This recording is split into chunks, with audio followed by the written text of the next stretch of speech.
መልሶ ማልማት ካነሳን ወደ ኋላ ልመልሳችሁ ወዳለሁ 1955 ሚያዝያ 26 የወጣን አዲስ ዘመን ጋዜጣ አግኝተናል። ለመልሶ ማልማት ነው የሚናገረው የቸርችል ጎዳናን መልሶ ስለማልማት የገለጸበት መንገድ ጭምር በጣም የሚገልጽ ነው የሚገርም ነው።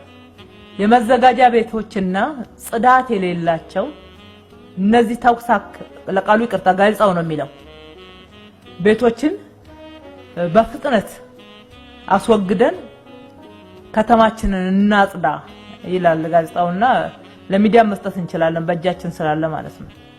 በንጉሱ ዘመን እንኳን እንደዚህ መልሶ ማልማት ውስጥ የነበረበትን ሂደት ማንሳት እንችላለን። ዓለምም ላይ ያለ ነው።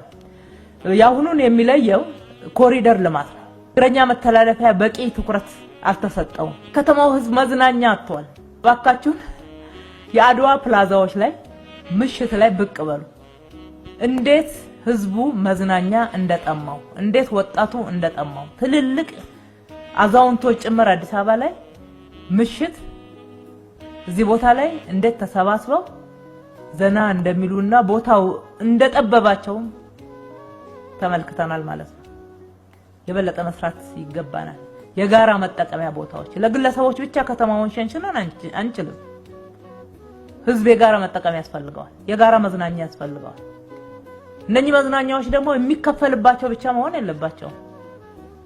መክፈል የማይችለው ድሃ ክፍት የህዝብ ቦታዎች ያስፈልጋሉ። የከተማው መሬት ለዚህ ጭምር መዋል አለበት። ይሄንን ውሳኔ